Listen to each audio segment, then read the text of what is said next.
Salut à tous, bienvenue dans votre JT du mardi 21 avril et voici les titres qui seront développés dans cette édition. Une fois de plus, on peut entendre plusieurs langues dans Gravelines.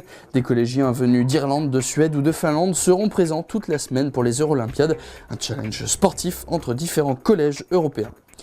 Des étudiants gravelinois en STAPS à Calais ont organisé une journée d'activité physique en pleine nature pour des personnes en situation de handicap. Ça se passait aujourd'hui au parc. Et on terminera ce journal avec le salon de l'auto. Ça s'est passé ce week-end à Sportica. Et parmi les occasions, on vous présente un moyen simple de changer votre voiture. Plus d'explications en fin de journal. Depuis ce matin et toute la semaine, des collégiens venus de toute l'Europe ou presque vont s'affronter dans des épreuves sportives. Ce sont les Eurolympiades. Présentation du programme. Il y a donc 8 équipes qui vont s'affronter dans plusieurs épreuves sportives dans Gravelines, 8 équipes qui viennent de différents horizons. Ça a commencé en fait il y a 20 ans, donc c'est une rencontre entre 8 collèges européens. Et il y a les pionniers, c'était Jean Jaurès, nous, et il y a le collège gallois de Penydret, le collège anglais de Coventry, il y a le collège belge de Mons, il y a les Finlandais et les Suédois qui sont déjà là depuis quelques années et les Irlandais qui sont là depuis le début également. Au programme donc du basket, de la natation, de l'athlétisme, du football, du badminton, du tennis de table et de l'aviron. Chaque événement ramène un nombre de points, donc le premier marque 8 points, donc le vainqueur du basket marquera 8 points jusqu'au dernier qui marquera un seul point. Pareil pour le foot, pareil pour la natation. Et à la fin, donc, au total des points, on aura le meilleur collège sur tout l'ensemble des épreuves. Un tournoi divisé en deux, une partie pour les garçons et une pour les filles, mais surtout une expérience plus qu'enrichissante pour tous les jeunes participants. On a gagné un match et on a fait 2 défaites. Surtout que l'année dernière, on les a déjà fait. Ça reste une bonne expérience. Et je l'ai fait l'année dernière en Suède et c'est extraordinaire. On rencontre d'autres pays et puis il y a un échange humain. C'est bien, c'est génial. Avec 2 collèges, la France est le pays le plus représenté, mais pour l'heure, il est difficile de savoir si l'édition 2015 des Eurolympiades pourra être remportée par des tricolores. D'habitude, Gravelines et Jean Jaurès de Bourbourg sont plutôt bons en basket. Il semblerait qu'en basket, nous, on soit un peu plus faible cette année. Mais d'habitude, on est moins fort au foot. Je pense qu'au foot, on ne sera pas trop mal cette année. Je pense qu'en natation, on sera bon. Là, il est un peu prématuré de le dire. Bon, c'est vrai que les autres équipes peuvent avoir des gens de 16 ans révolus. Alors que nous, il n'y a que finalement, quelque part, nos redoublants qui peuvent avoir 16 ans. Donc en moyenne d'âge, on est un peu plus jeune. Chaque jour à 18h30, les médailles seront distribuées pour les épreuves passées à la salle des Goélettes à Sportica. Pour connaître le verdict final, il faudra attendre vendredi soir. Ce mardi, le parc des Rives de l'Aa a accueilli du public en situation de handicap pour une journée d'activité physique en pleine nature organisée par des étudiants du STAPS de Calais. Un reportage de Patrice Bernard. C'est parti.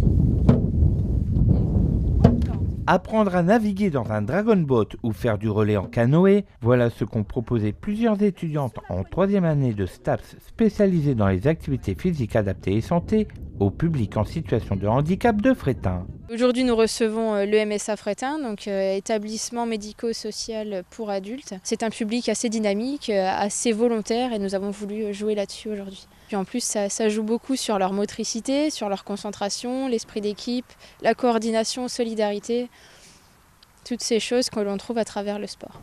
L'occasion pour ce public de découvrir Gravelines et pour ces étudiantes d'organiser un événement dans le cadre de leurs études. Donc l'objectif était donc de faire plusieurs démarches, donc l'accueil de public, faire les courriers et trouver des dons. Donc par exemple, le parc nous accueille gratuitement aujourd'hui en échange d'une journée de bénévolat le 12 juin. En échange de la mise à disposition du site et de ses équipements, ces étudiantes vont encadrer la journée de triathlon adaptée du 12 juin prochain au parc des Rives de l'Aa. Un échange de bons procédés qui profite à tous. Lors du salon de l'auto à Sportica, les visiteurs pouvaient rêver devant les occasions et s'imaginer au volant de voitures de rêve.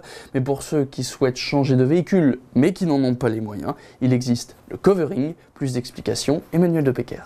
Le covering, dérivé du tuning, n'est pas caractérisé par l'ajout d'aileron ou le changement de siège de son véhicule. La personnalisation se fait dans l'habillage. Alors, le principe du covering, en fait, c'est le recouvrement ou le wrapping, comme on dit aux États-Unis. Donc, qui est le recouvrement d'un vinyle par le biais sur la carrosserie d'un véhicule. C'est-à-dire qu'on peut en effet changer la couleur d'un véhicule sans le repeindre. Ça permet d'avoir une identification qui soit propre à soi, avec une personnalisation de son propre véhicule qui est bien personnalisée à son propre souhait. Plusieurs vinyles sont possibles selon les goûts de chacun.